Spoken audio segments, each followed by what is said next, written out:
Hello student, आज आपण research मेथॉडॉलॉजीचा part पाहू. तो आहे कॅरेक्टरिस्टिक ऑफ रिसर्च. आता कॅरेक्टरिस्टिक ऑफ रिसर्च म्हणजे काय? तर characteristic of research are the essential features or qualities that make research scientific, systematic, reliable and objective.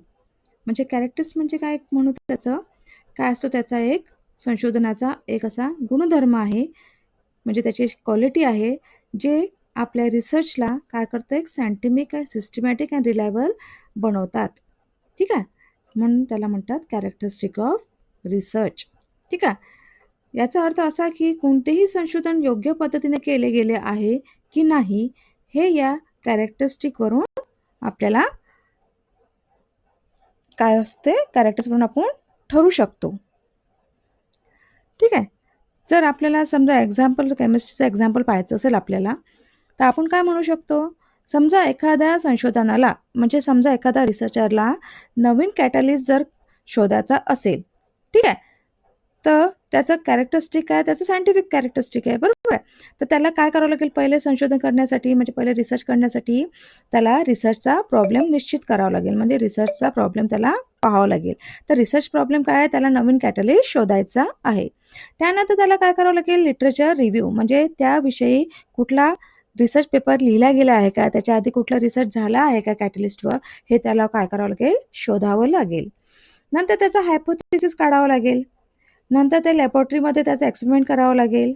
नंतर डाटा कलेक्शन करावं लागेल, डाटा ॲनालिसिस करावं लागेल आणि शेवटी त्याचं कन्क्ल्युजन काढावं लागेल.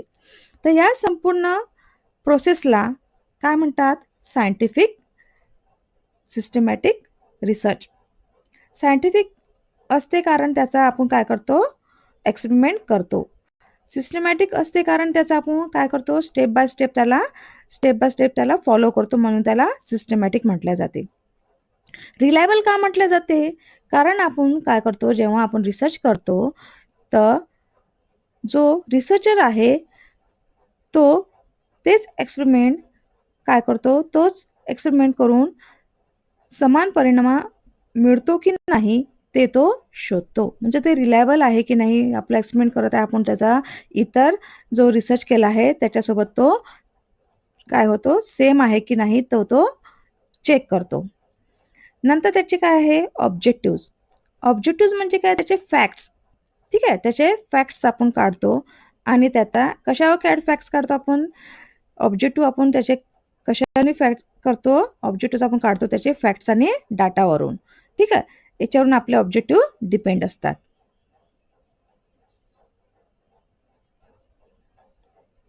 आता समजा आपण कॅरेक्टरिस्टिक ऑफ रिसर्च मध्ये समजा आपण काय केलं? रिसर्चचा टॉपिक आपण घेतला, effect of temperature on reaction rate. ठीक आहे, तर suppose a researcher want to study how temperature affects the rate of chemical reaction. त्याची फर्स्ट स्टेप काय राहील? सायंटिफिक स्टेप काय राहील त्याची? The researcher perform experiment in the laboratory using scientific method instead of making assumption. आता आपण इथे assumption न घेता आपण काय करणार आहे? कारण आपण सायंटिफिक रिसर्च करत आहे, तर आपल्याला इथे अझम्पशन नाही चालतील, तर आपण इथे काय करू? आपण एक्सपेरिमेंट परफॉर्म करू. सेकंड स्टेप काय आहे? सिस्टमॅटिक. ठीक आहे, हा जो एक्सपेरिमेंट घेतला आपण, तर त्याला आपण काय करायचं? सिस्टमॅटिकली फॉलो करायचं आहे. तर त्याला सिस्टमॅटिक फॉलो करण्यासाठी आपण त्याला काय प्रॉपरली सिक्वेन्स देणार आहोत. तर पहिला त्याचा सिक्वेन्स काय राहील आपल्याला? पहिले आहे सिलेक्ट द रिॲक्शन. सेकंड काय आहे? Set different temperature. आपल्याला वेगवेगळ्या डिफरंट टेम्परेचरवर ते सेट करायचे आहे. सपोज फॉर एक्झाम्पल एक आपण टेम्परेचर सेट केलं आहे 25 डिग्री, सेकंड केलं आहे 35 डिग्री आणि थर्ड केलं आहे आपण 45 डिग्री सेल्सिअसवर. ठीक आहे, नंतर आपण त्या टेम्परेचर सेट करून आपण काय करणार आहे? त्याचा एक्सपेरिमेंट परफॉर्म करणार आहोत. नंतर एक्सपेरिमेंट परफॉर्म करण्यावर आपण काय करणार? त्याचा ऑब्झर्वेशन करणार आहोत आणि ऑब्झर्वेशन केल्यानंतर आपण त्याचं काय करणार आहे? रीडिंग लिहिणार आहोत. ठीक आहे, म्हणजे रेकॉर्ड ऑब्झर्वेशन. नंतर आपण त्याचं काय करणार आहे? ॲनालिसिस करणार आहे. आपण जे डाटा कलेक्ट केला आहे, डाटा कोणता कलेक्ट केला आहे? आपण जे एक्सपेरिमेंटचे आपण काय केला? ऑब्झर्वेशनचा आपण जो रेकॉर्ड तयार केलेला आहे, तो टेबल तयार केलेला आहे, त्याचा आपण काय करणार आहे? ॲनालिसिस करणार आहोत. नंतर त्या ॲनालिसिसवरून आपलं काय करणार आहे? आपण एक कन्क्लुजन काढणार आहोत. तर आपण जे आपण काय केलं? आपण रेकॉर्ड केलेलं आहे जे ऑब्झर्वेशन त्याच्यात आपण अनालिसिस करणार आहोत आणि त्या अनालिसिस वरनं आपल्याला काय मिळणार आहे त्याचं एखादा आपण कंक्लुजन काढणार आहोत. ठीक आहे, ही झाली आपली second that is systematic. Third आहे आपली रिलायबल. रिलायबल मध्ये काय येते, if another researcher repeats the same experiment under the same condition they should obtain the similar result.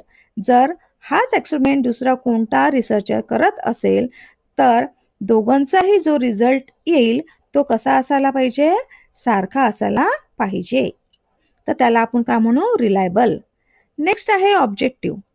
The conclusion is based only on the experimental data, not on personal opinion.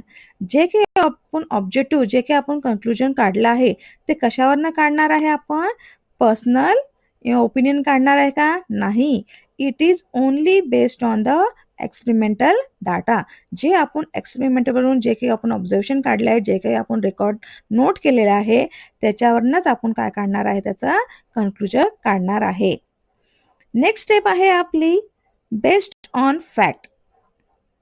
Based on fact म्हणजे काय, the researcher measures the reaction time using laboratory instruments and record actual observation. आता जो आपण experiment करत आहे त्याचा आपण कशावर आपण त्याचं रिएक्शन करत आहे, कशानं आपण त्याचं मेजर करत आहे, तर मेजर कशाने करत आहे आपण त्याचा रिएक्शन टाईमने. ठीक आहे, the researcher measure the reaction time. कशाने रिएक्शन टाइम मेजर करत आहे, कशाने मेजर करत आहे, using the laboratory instrument and record the actual observation. Step 6 काय आहे, produce valid result. After analyzing the data, the researcher conclude that as the temperature increases, the rate of chemical reaction increases. तर हे सगळं आपण result conclusion कशावरनं काढलेलं आहे, आपण जे काही आपण काय केलेलं आहे, एक्सपेरिमेंट केलं आहे, एक्सपेरिमेंटवर जे काही आपल्याला रिझल्ट मिळाला आहे त्या रिझल्टवरून आपण काय काढत आहे, त्याचा व्हॅलिड रिझल्ट काढत आहे आणि जो आपण काय म्हणतो त्याला कन्क्लुजन सुद्धा म्हणू शकतो. तर आपला कन्क्लुजन काय येणार आहे इथे, as temperature increases, the rate of the chemical reaction increases. This conclusion is supported by experimental evidence, making it a valid research result.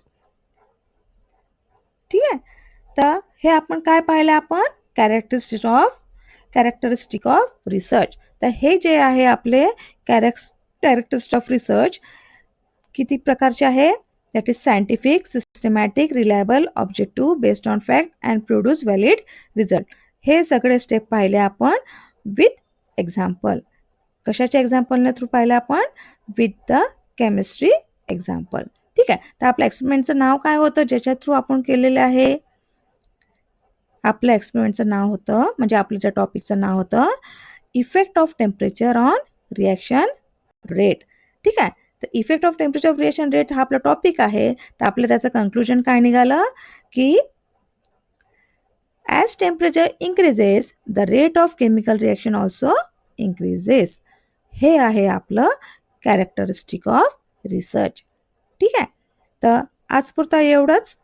पुढच्या व्हिडिओमध्ये आपण नेक्स्ट पाहू. ठीक आहे, गुड बाय.